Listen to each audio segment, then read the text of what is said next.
Não, uma boa parte, na verdade, do aumento dos custos está justamente relacionado à desvalorização da taxa de câmbio. Ou seja, aumentou o dólar, aí a gente tem um aumento principalmente em termos de fertilizantes, em termos de moléculas que são importadas.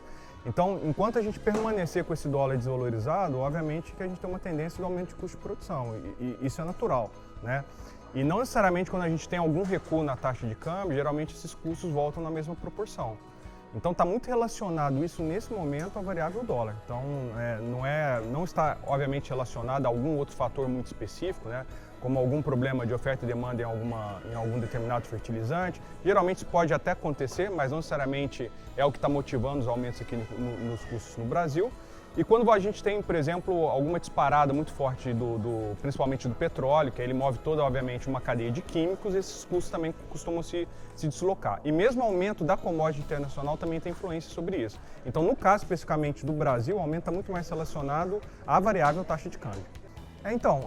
Na verdade, são alguns fatores que levam a essa precificação. Então, a soja, na verdade, ela tem uma precificação que é baseada em Chicago, ela é baseada em prêmio, ela é baseada em dólar, quando a gente trabalha principalmente em questão de paridade de exportação.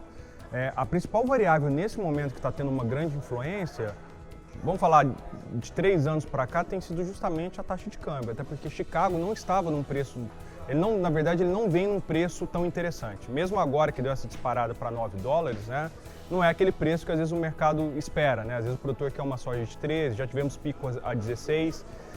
Mas o que é importante a gente entender é que geralmente quando a gente tem um aumento do preço da soja em Chicago, e um dólar estável é uma condição mais favorável para o produtor.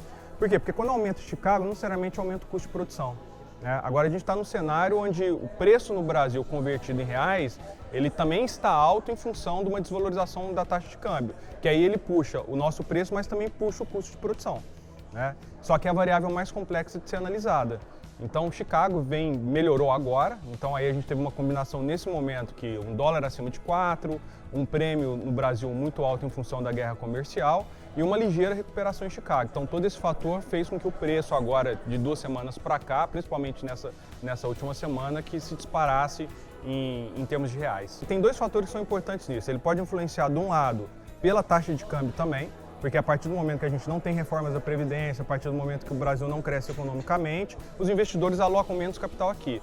E a taxa de câmbio é uma questão de oferta e demanda. Então, se eu tenho menos dólares sendo alocado no Brasil, obviamente eu vou ter uma desvalorização cambial. Então, isso afeta, vamos dizer, custo de produção, mas você tem um lado positivo porque a soja também é dolarizada. Tem esse ponto que é importante.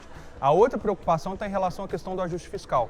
Se o Brasil não fizer rapidamente alguma ação que ocorra uma redução desse ajuste fiscal, nós podemos, por exemplo, ter o plano safra comprometido, porque, infelizmente, nós estamos com um buraco em termos de recurso governamental.